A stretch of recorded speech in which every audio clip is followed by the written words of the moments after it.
Hi students, मैं हूं संदीप कुमार और आप देख रहे हैं मेरा channel study with Sandeep sir.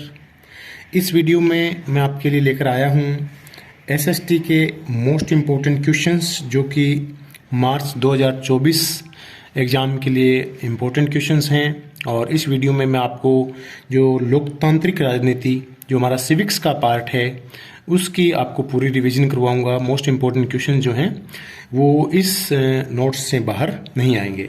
तो आइए मेरे साथ शुरू करते हैं आपकी रिवीजन।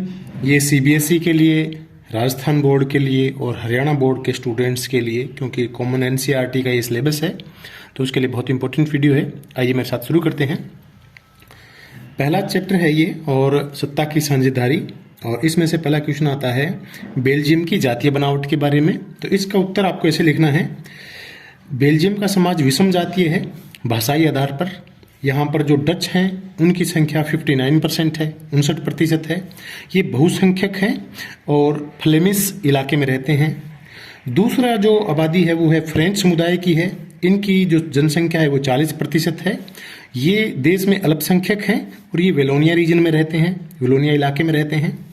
तीसरा जो यहाँ पर समुदाय है वो है जर्मन समुदाय है, वो मात्र 1% है यहाँ पर। ये देश की स्थिति है। राजधानी जो उनकी है वो है ब्रुसेल्स। यहाँ पर जो उनका जातीय बनावट है वो विपरीत है। जो देश में जो डच हैं वो बहुसंख्यक हैं, लेकिन राजधानी ब्रुसेल्स में जो डच हैं वो केवल 20% हैं और वो अल्पसंख्यक हैं। देश में जो फ्रेंच अल्पसंख्यक हैं वो देश की जो राजधानी है ब्रुसेल्स, वहाँ पर वो 80% हैं और वो बहुसंख्यक हैं। तो ये हमारा बेल्जियम का जातीय बनावट है। इसी चैप्टर से दूसरा क्वेश्चन बनता है श्रीलंका की जातीय बनावट के बारे में। तो यहाँ भी विषम जातीय समाज है। यहाँ पर जो समाज में विषमता है वो धर्म के नाम पर है, भाषा के आधार पर भी है। यहाँ पर जो बहुसंख्यक समुदाय है वो सिंहली समुदाय है, उनकी जनसंख्या 74% है। और धर्म की अगर बात करें तो ज़्यादातर जो सिंहली हैं वो अधिकतर बौद्ध धर्म को मानने वाले हैं। दूसरा जो समुदाय है, मुख्य समुदाय, वो तमिल लोगों का है। 18% उनकी जनसंख्या है। तमिल आगे फिर दो भागों में बंटे हुए हैं। 13% जो तमिल हैं वो श्रीलंकाई मूल के हैं और 5% तमिल जो है वो भारतीय मूल के तमिल हैं। अब अगर उनके धर्म की बात करें, जो तमिल लोग हैं वो हिंदू भी हैं और मुस्लिम भी हैं। तीसरा जो वर्ग है धर्म के आधार पर वो है यहाँ ईसाई धर्म है। इनकी जो जनसंख्या वो 7% है। और भाषा की अगर बात करें तो ये सिंहली भाषा भी बोलते हैं और तमिल भाषा भी बोलते हैं। तो ये श्रीलंका की जातीय बनावट है।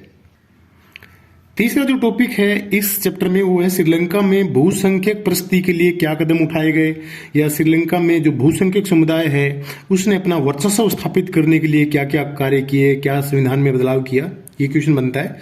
तो 1956 में चुनाव जीतने के बाद बहुसंख्यक समुदाय ने कानून बनाया और उस कानून के तहत क्या क्या बदलाव किए। सिंहली भाषा को एकमात्र राजभाषा घोषित कर दिया गया। दूसरी जो तमिल भाषा थी उसको दरकिनार कर दिया गया। विश्वविद्यालयों और सरकारी नौकरियों में सिंहलियों को प्राथमिकता देने का प्रावधान कर दिया गया।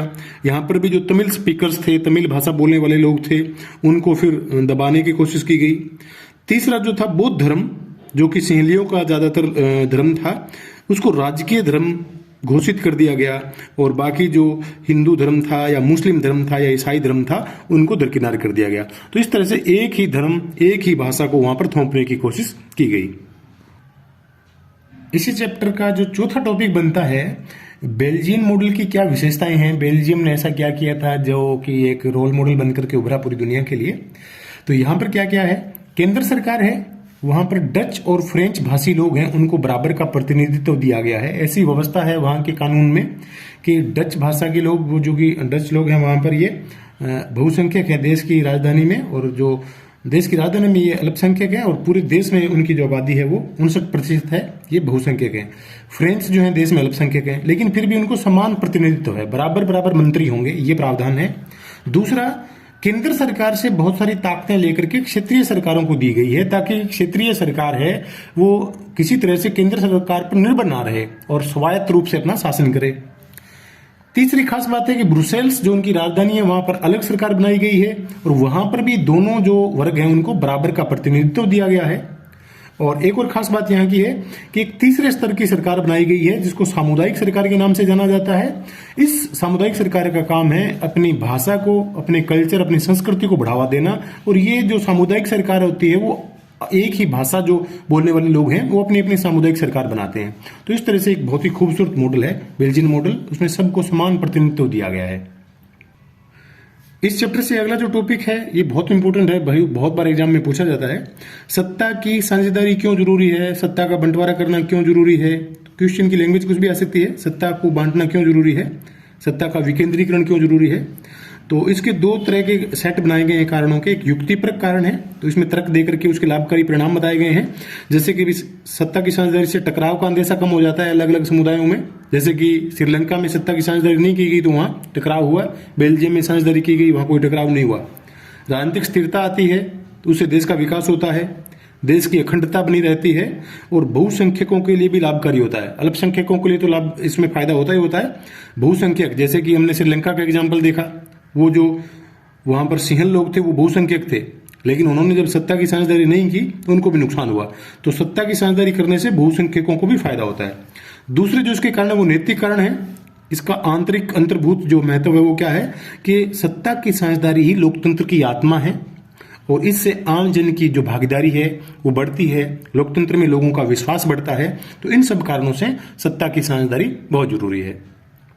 और इस चैप्टर का जो लास्ट टॉपिक है, इंपॉर्टेंट टॉपिक है, सत्ता की साझेदारी के रूप क्या है।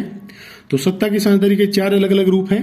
पहला है शासन के अंगों के बीच साझेदारी, विधायिका, कार्यपालिका और न्यायपालिका। ये सरकार के अंग होते हैं। इसको क्षैतिज वितरण बोलते हैं क्योंकि ये बराबर बराबर होते हैं। इसको चेक एंड बैलेंस सिस्टम भी बोलते हैं। नियंत्रण और संतुलन की व्यवस्था होती है। तीनों के पास बराबर बराबर पावर होती है और एक दूसरे को वो नियंत्रित करती हैं। दूसरा है सरकार के विभिन्न स्तरों के बीच साझेदारी। इसमें केंद्र सरकार, राज्य सरकार और स्थानीय सरकार के बीच सत्ता का बंटवारा होता है। इसको ऊर्ध्वाधर बंटवारा बोलते हैं। इसमें केंद्र सरकार के पास आमतौर पर ज्यादा पावर होती है, राज्य सरकार और स्थानीय सरकारों को उसके बाद केंद्र सरकार से पावर दी जाती है। तीसरा जो तरीका है वो विभिन्न सामाजिक समूहों के बीच साझेदारी होती है।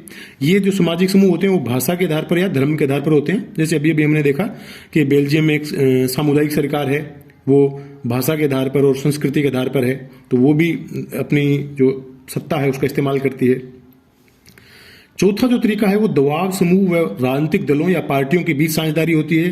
देश में अलग अलग दबाव समूह होते हैं, वो सरकार पर दबाव बनाते हैं, अपने पक्ष में नीतियां बनवाते हैं। राजनीतिक दल होते हैं, वो इस बात को सुनिश्चित करते हैं कि जो सत्ता है वो एक ही केंद्र में ना रह जाए, सत्ता का बंटवारा हो। सरकार पर दबाव डालते हैं कि वो लोक कल्याणकारी नीतियां बनाए। तो इस तरह से दबाव समूह और जो पार्टियां होती हैं वो भी सत्ता की साझेदारी का एक रूप होती हैं। दूसरा हमारा टॉपिक है संघवाद। इसमें जो सरकार है, सरकार के 2 रूप होते हैं। एक है एकात्मक सरकार, दूसरा है संघीय सरकार। एकात्मक सरकार वो होती है जिसमें शासन का एक ही स्तर होता है, केंद्र सरकार होती है, सारी पावर इसी के पास होती है। संघीय व्यवस्था में 2 या 2 से अधिक स्तर होते हैं और सत्ता का बंटवारा किया जाता है, जैसा कि भारत में किया गया है। अगला टॉपिक है संघीय व्यवस्था की विशेषताएं क्या होती हैं। तो इसमें सरकार के 2 या 2 से अधिक स्तर होते हैं, जैसे कि भारत में है। जो अलग अलग स्तर होते हैं वो एक ही नागरिक समूह पर शासन करते हैं। जनता वही होती है, लोग वही होते हैं, उन पर शासन किया जाता है। अलग अलग सरकारों के क्षेत्राधिकार होते हैं, अपने अपने क्षेत्राधिकार के अनुसार वो शासन करती हैं। तीसरा जो उनके अधिकार क्षेत्र होते हैं उनका संविधान में वर्णन किया गया होता है, स्पष्ट रूप से लिखे होते हैं कि केंद्र सरकार का क्षेत्राधिकार क्या है, राज्य सरकार का क्षेत्राधिकार क्या है।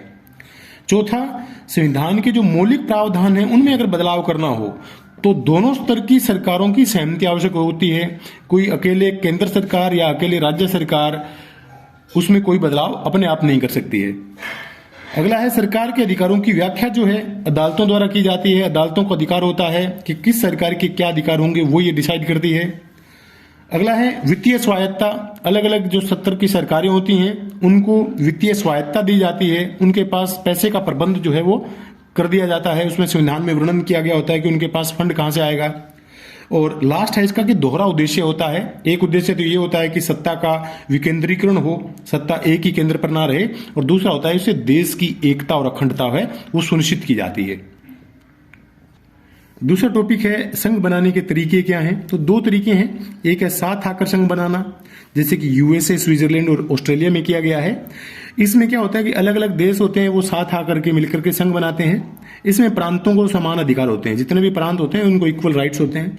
दूसरा तरीका होता है बड़े देश द्वारा राज्यों का गठन करके सत्ता का बंटवारा करना। भारत जैसे जो बड़े देश हैं वो क्या करते हैं, अपने अंदर राज्य बना लेते हैं और उन राज्यों को फिर सत्ता सौंप देते हैं। तो ये भी दूसरा तरीका है संघ बनाने का। भारत, बेल्जियम और स्पेन, ये दूसरा तरीका है यहाँ। इसमें क्या होता है, केंद्र ज्यादा ताकतवर होता है आमतौर पर। प्रांतों को हालांकि समान अधिकार होते हैं, लेकिन कई बार क्या होता है, विशेष प्रावधान करके कुछ राज्यों को विशेष अधिकार भी दिए जाते हैं। इसमें प्रांतों को समान अधिकार ही होते हैं। अगला टॉपिक है भारत में संघीय व्यवस्था के बारे में। भारत में संघीय व्यवस्था में त्रिस्तरीय सरकार है। इसमें सत्ता का बंटवारा किया गया है। सत्ता का बंटवारा करने के लिए 3 सूचियां बनाई गई हैं। पहली है संघ सूची, दूसरी राज्य सूची और तीसरी समवर्ती सूची। संघ सूची में वो विषय होते हैं जिन पर कानून बनाने का अधिकार केवल केंद्र सरकार को होता है। इसमें प्रतिरक्षा, विदेशी मामले, बैंकिंग, संचार और मुद्रा, ये विषय आते हैं। दूसरा राज्य सूची, इसमें वो विषय आते हैं जिन पर कानून बनाने का अधिकार केवल राज्य सरकार को होता है। पुलिस, व्यापार, वाणिज्य, कृषि, सिंचाई आदि जो है ये राज्य सरकारों के अधीन है। तीसरी सूची है समवर्ती सूची। इसमें वो विषय होते हैं जिन पर केंद्र को भी कानून बनाने का अधिकार होता है और राज्य सरकारों को भी कानून बनाने का अधिकार होता है। लेकिन अगर क्लैश आ जाता है, टकराव अगर हो जाता है दोनों में, तो केंद्र की जो पावर होती है वो ज्यादा होती है। यहाँ पर शिक्षा, वन, मजदूर संघ, विवाह आदि ऐसे विषय हैं। इन 3 सूचियों के अलावा कुछ ऐसे विषय भी हैं जो बाद में अस्तित्व में आए, जैसे कंप्यूटर सॉफ्टवेयर उस समय नहीं होता था। तो इस तरह के जो कुछ विषय हैं उनको बाकी बचे हुए विषय बोलते हैं, और इन पर कानून बनाने का अधिकार भी केंद्र सरकार के पास होता है। अगला जो टॉपिक है वो भाषा नीति के बारे में। कई बार इस पर बहुत बार 1 नंबर का क्वेश्चन आता है। हिंदी भारत की राजभाषा है, राष्ट्रभाषा नहीं है। अच्छे से याद रखना इसको, राष्ट्रभाषा नहीं है, भारत की कोई भी राष्ट्रभाषा नहीं है। हिंदी को भारत की राजभाषा बनाया गया है। संविधान की 8वीं अनुसूची में 22 भाषाओं को मान्यता दी गई है। उसमें एक हिंदी भाषा है, इसके अलावा 21 अन्य भाषाएं हैं। और हिंदी जो है भारत में सर्वाधिक बोली जाने वाली भाषा है, जो कि लगभग 43-44% लोग बोलते हैं। दूसरे नंबर बांग्ला का है और तीसरा नंबर मराठी भाषा का है। कई बार 1 या 2 नंबर का क्वेश्चन आता है गठबंधन सरकार के बारे में। गठबंधन सरकार क्या होती है? जब एक दल को स्पष्ट बहुमत ना मिले तभी ऐसी स्थिति आती है। 2 या 2 से अधिक दल मिलकर सरकार बनाते हैं, इस तरह की सरकार को गठबंधन सरकार बोलते हैं। अगला टॉपिक है भारत में विकेंद्रीकरण। केंद्र द्वारा राज्य व स्थानीय सरकार को जो शक्तियां दी जाती हैं उस व्यवस्था को विकेंद्रीकरण बोलते हैं। 1992 में भारत में संविधान संशोधन करके विकेंद्रीकरण की दिशा में सख्त कदम उठाए गए। स्थानीय सरकारों को ज्यादा मजबूत बनाया गया। क्या क्या प्रावधान उसमें किए गए? एक तो नियमित चुनाव का प्रावधान कर दिया गया, ये जरूरी कर दिया गया, बाध्य कर दिया गया कि स्थानीय निकायों के लिए चुनाव हैं वो जरूरी हैं और नियमित तौर पर होने चाहिए। भारत में हर 5 वर्ष बाद होते हैं। दूसरा, उसमें आरक्षण की व्यवस्था की गई। SC, ST, OBC और महिलाओं के लिए 33% आरक्षण उसमें दिया गया।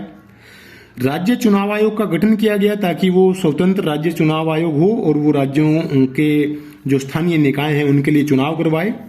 वित्तीय प्रबंधन उसमें किया गया कि जो स्थानीय सरकारें हैं वो वित्तीय मामलों में केंद्र पर निर्भर ना रहें, तो उसके लिए अलग से वित्त का प्रावधान उसमें कर दिया गया। तो ये विकेंद्रीकरण की दिशा में कदम उठाए गए और ज्यादा विकेंद्रीकरण हुआ इस समय।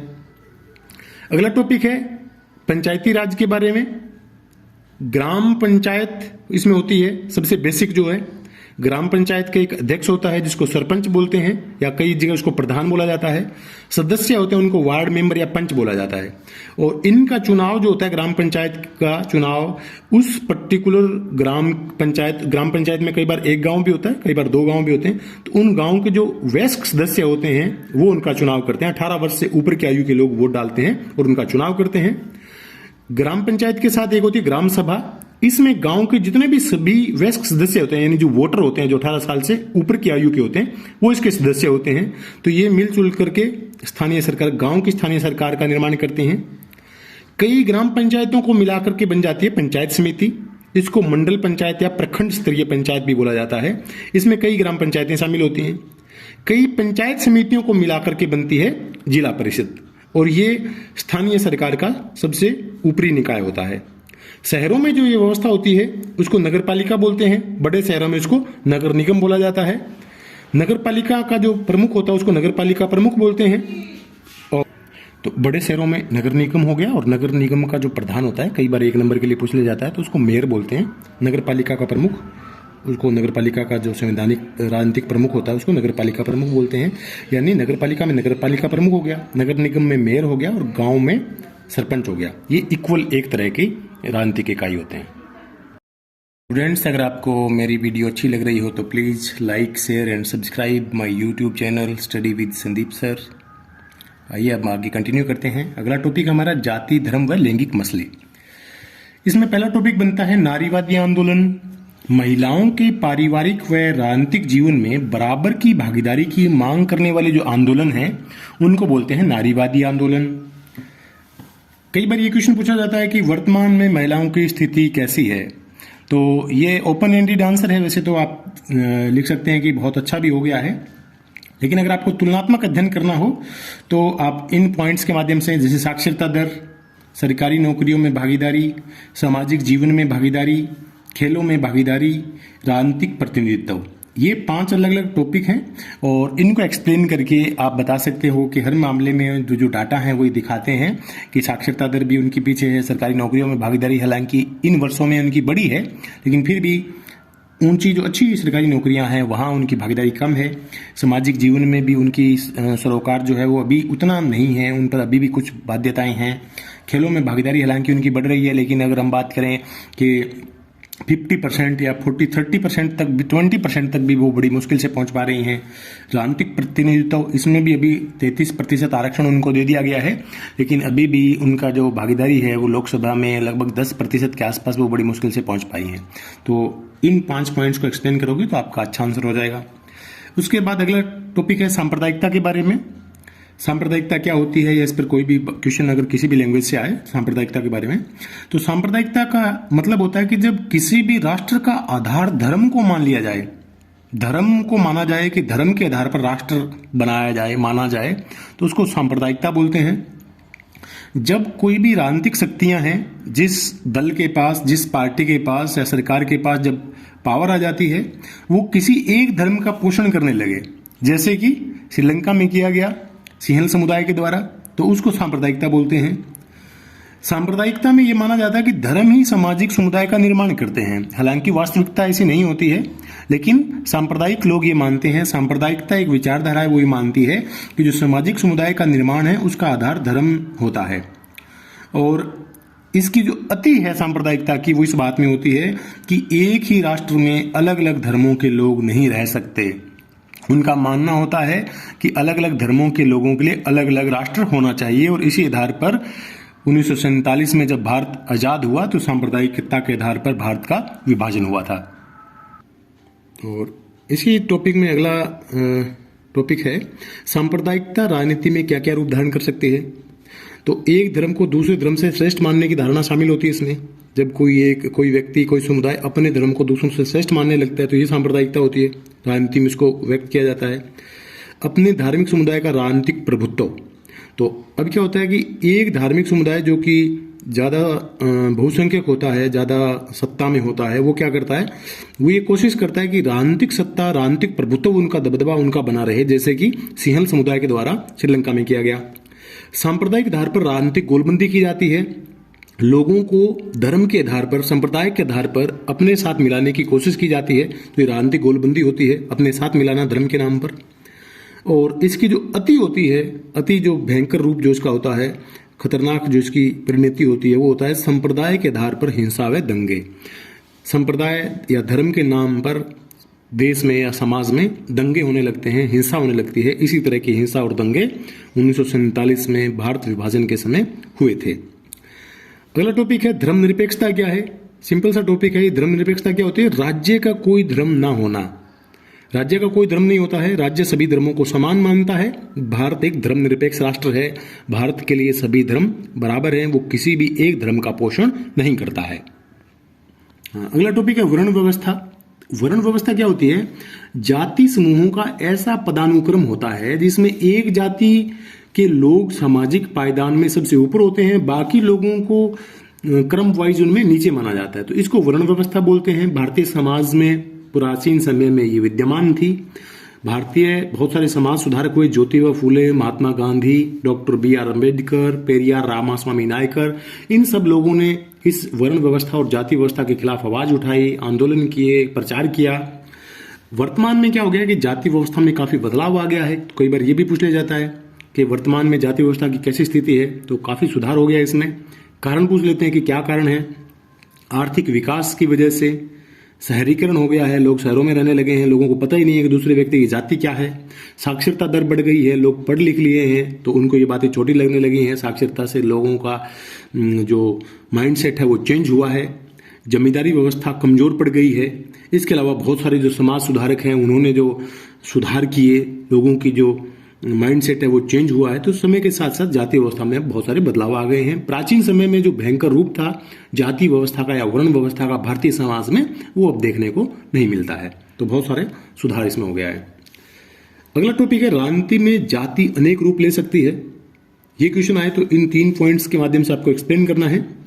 पहला, उम्मीदवारों का चुनाव।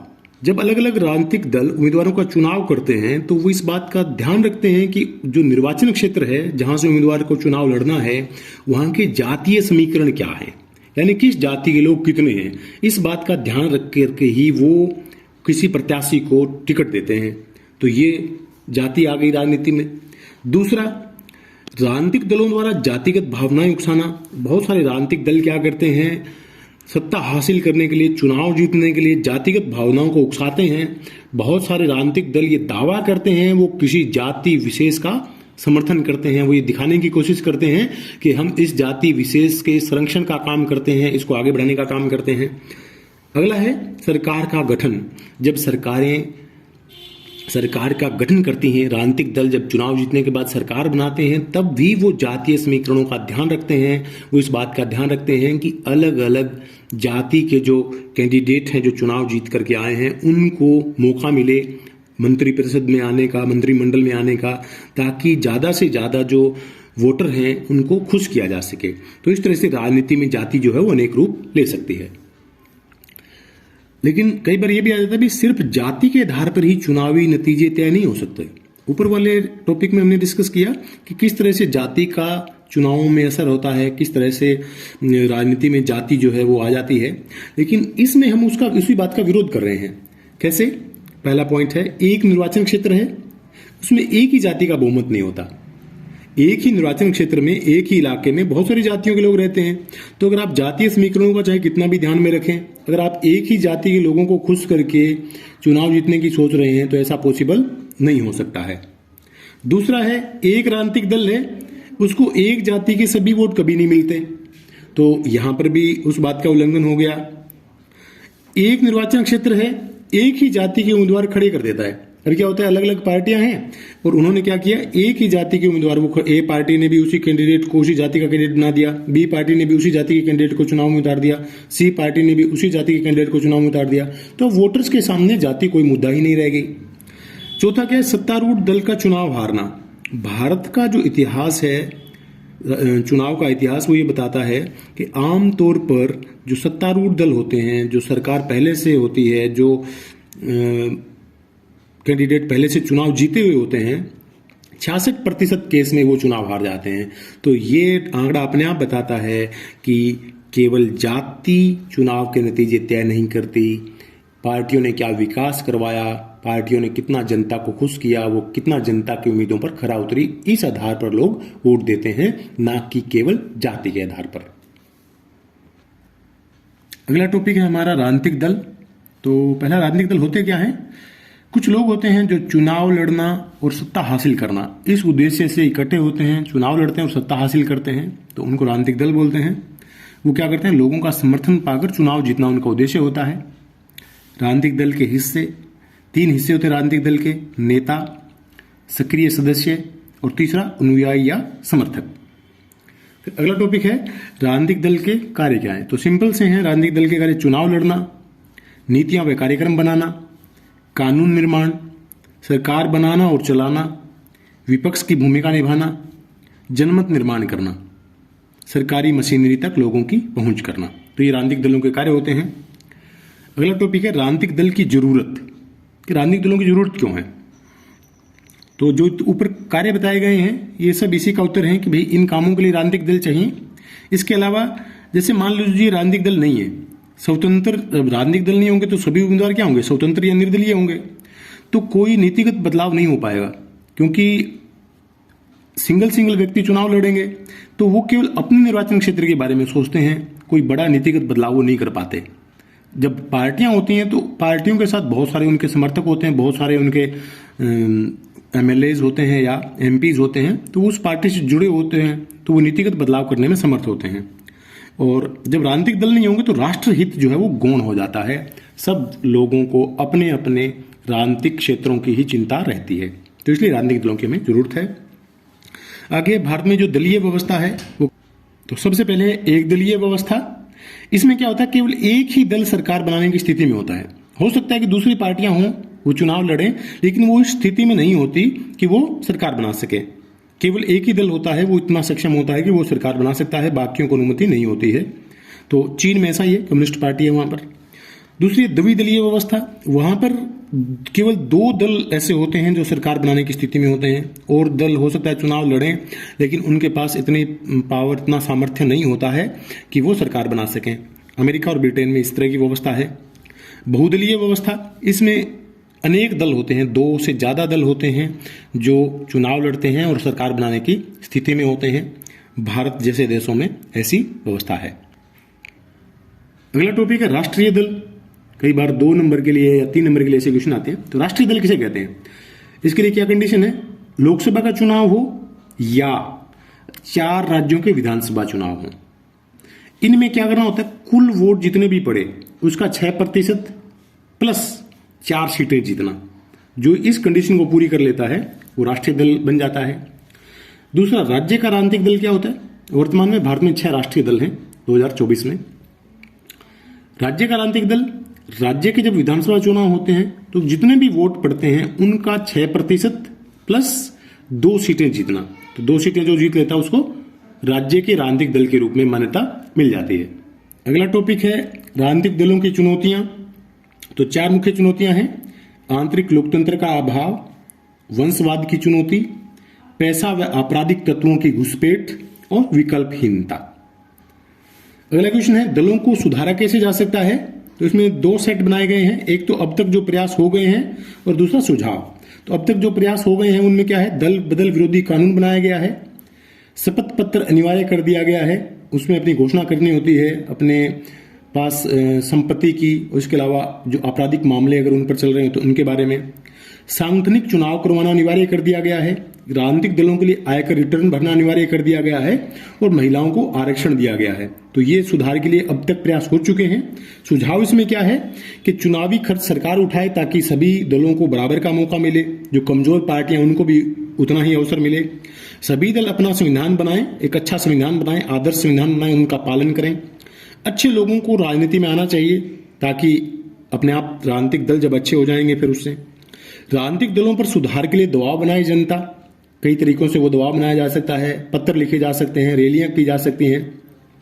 मीडिया की सकारात्मक भूमिका हो सकती है, मीडिया भी जो दलों के गलत कार्य हैं उनको दिखाए जनता को और सरकार पर और राजनीतिक दलों पर दबाव बनाए। और इस वीडियो का ये लास्ट चैप्टर है, लोकतंत्र के परिणाम। तो लोकतंत्र से हम क्या परिणामों की उम्मीद करते हैं। लोकतंत्र की हम गैर लोकतांत्रिक शासनों के साथ, सरकारों के साथ तुलना करेंगे, तुलनात्मक अध्ययन इसमें करते हैं हम। तो इसमें क्वेश्चन आते हैं, जैसे ये टॉपिक है तो इसमें एक क्वेश्चन आ जाता है 3 नंबर का, या अगला टॉपिक जैसे ये आर्थिक समृद्धि और विकास दिया गया है, इस पे 3 नंबर का क्वेश्चन।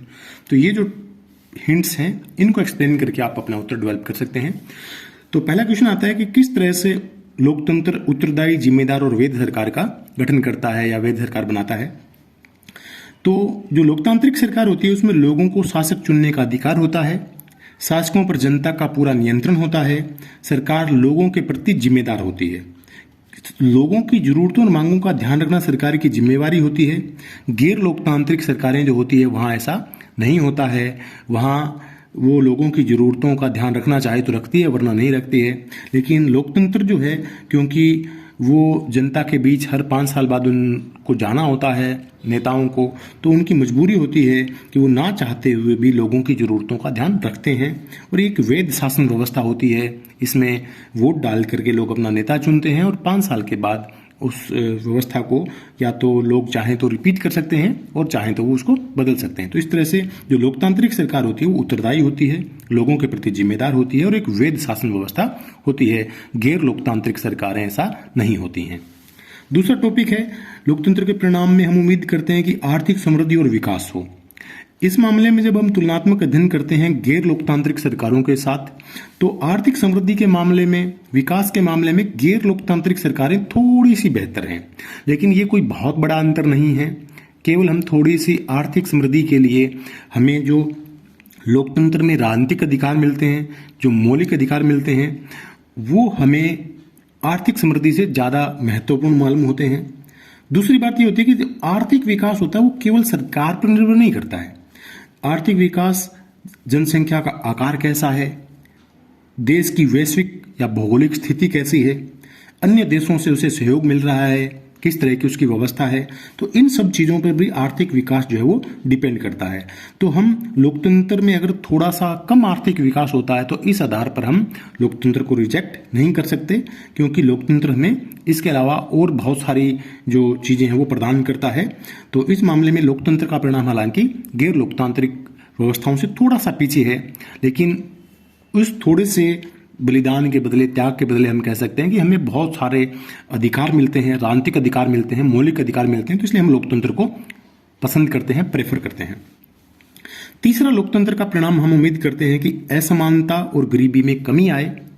तो हालांकि लोकतंत्र में राजनीतिक समानता होती है, लेकिन अगर हम आर्थिक समानता की बात करें तो उत्तर है नहीं।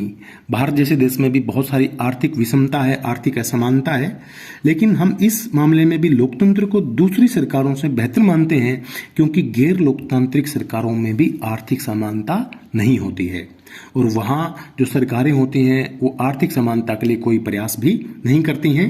हालांकि लोकतांत्रिक सरकारें वो निरंतर प्रयास करती हैं कि देश में आर्थिक समानता आए, कर व्यवस्था उनकी इस तरह से बनाई जाती है, अमीरों पर ज़्यादा टैक्स लगाए जाते हैं, गरीबों को उसी टैक्स वाले पैसे से लोक कल्याणकारी नीतियाँ चलाई जाती हैं। तो इस तरीके से सरकार प्रयास करती है कि असमानता में कमी आए, गरीबी में कमी आए। लोकतांत्रिक देशों में या बहुत सारे जगह क्या होता है, गरीबों की बड़ी संख्या होती है। हर पार्टी, क्योंकि बड़ी संख्या है तो हर पार्टी गरीबों को वोट बैंक के रूप में देखती है, उनको खुश करना चाहती है, इसलिए सरकार कोशिश करती है कि असमानता और गरीबी में कमी आए। अगला टॉपिक है हमारा सामाजिक विविधताओं में सामंजस्य। सामाजिक सामंजस्य स्थापित करने में जो लोकतंत्र वो एक बेहतरीन विकल्प है। अलग अलग देशों में समाज में विषमताएं होती हैं, उनमें टकराव भी होता है, ये एक प्राकृतिक चीज है, इसको समाप्त नहीं किया जा सकता, लेकिन सामंजस्य स्थापित करने में लोकतंत्र सबसे बढ़िया होता है। बेल्जियम का हमने उदाहरण देखा कि किस तरह से उसने सत्ता की साझेदारी की और बेहतरीन सामंजस्य स्थापित किया। श्रीलंका में जो सिंहल समुदाय था उसने बहुसंख्यकवाद अपनाने की कोशिश की और श्रीलंका का जो हालात था वो क्या हुआ, गृह युद्ध हुआ वहाँ पर और आर्थिक विकास भी उसका पिछड़ गया। तो लोकतंत्र जो है इस मामले में अच्छा प्रयास करता है, एक अच्छा माहौल तैयार करता है जिसमें लोग सामंजस्य में एक दूसरे के साथ अच्छे से रह सकते हैं। इसके अलावा लोकतंत्र में अल्पसंख्यकों के हितों की रक्षा करने का प्रावधान होता है। हालांकि लोकतंत्र में बहुमत का शासन होता है, लेकिन बहुमत जो होता है लोकतंत्र में वो धर्म के आधार पर, जाति के आधार पर, नस्ल के आधार पर या भाषा के आधार पर नहीं होता है, क्योंकि जो राजनीतिक दल जो जिस बहुमत को हासिल करना चाहते हैं वो सभी वर्गों के समर्थन से ही हासिल होता है। सभी वर्गों के समर्थन से ही जो राजनीतिक दल है वो सरकार बना पाते हैं। इसलिए यहाँ पर हालांकि बहुमत का शासन होता है, लेकिन वो बहुमत धर्म, जाति, संप्रदाय, नस्ल या भाषा के आधार पर नहीं होता। जिस भी राजनीतिक दल को बहुमत मिलता है तो उसमें सभी धर्मों, सभी जातियों, सभी नस्लों, सभी भाषा समूहों, सभी क्षेत्रों के लोगों की भागीदारी से ही वो बहुमत हासिल कर सकता है। तो ये एक नेसेसरी कंडीशन हो जाती है राजनीतिक दलों के लिए कि वो सामाजिक जो सामंजस्य है वो बना के रखें। और अगला टॉपिक है नागरिकों की गरिमा और आज़ादी। लोकतंत्र जो है नागरिक समानता की गारंटी देता है। लोकतंत्र में समान नागरिक अधिकार होते हैं।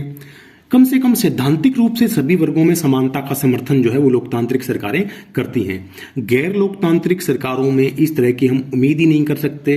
वहाँ आज भी हम देख रहे हैं दुनिया भर में जो गैर लोकतांत्रिक सरकारें हैं वहाँ बहुत सारे नस्ल के नाम पर भेदभाव हो रहा है, जाति, संप्रदाय, धर्म के नाम पर भेदभाव हो रहा है। और क्योंकि वो सैद्धांतिक रूप से भी समानता में पक्षधर नहीं होते वो, इसीलिए वहाँ पर उन अल्पसंख्यक समुदायों के लिए या उन शोषित समुदायों के लिए संघर्ष करना भी बहुत मुश्किल हो जाता है। जो गैर लोकतांत्रिक सरकारें हैं वहाँ किसी तरह के समान नागरिक अधिकार उनको नहीं मिलते, तो संघर्ष के लिए भी वहाँ कोई स्थान नहीं होता। लोकतांत्रिक सरकारों में अगर लोगों को समानता नहीं है तो उनके लिए एक प्रावधान होता है कि वो संघर्ष कर सकते हैं, अपने अधिकारों के लिए मांग उठा सकते हैं, लेकिन गैर लोकतांत्रिक सरकारों में ऐसा नहीं होता। तो ये थे बच्चों हमारी पूरी जो सिविक्स है वो इस वीडियो में हमने कंप्लीट कर ली है। पूरे जो मोस्ट इम्पोर्टेंट क्वेश्चन थे सिविक्स के वो कंप्लीट हो गए हैं, और इसके अलावा कोई भी क्वेश्चन इनसे बाहर नहीं आएगा। 1 नंबर के क्वेश्चन हो सकता है इसमें कवर ना हुए हों, इसके अलावा 2 नंबर का या 3 नंबर का या 5 नंबर का कोई भी क्वेश्चन आता है तो वो यहीं से आएगा। Thanks for watching. Please like, share and subscribe my YouTube channel study with Sandeep sir. और ज्योग्राफी के मोस्ट इम्पोर्टेंट क्वेश्चंस के लिए मैं पार्ट 2 लेकर के आऊँगा, वो जल्दी मैं अपलोड करूँगा। Thank you. Please like, share and subscribe study with Sandeep sir. Thanks.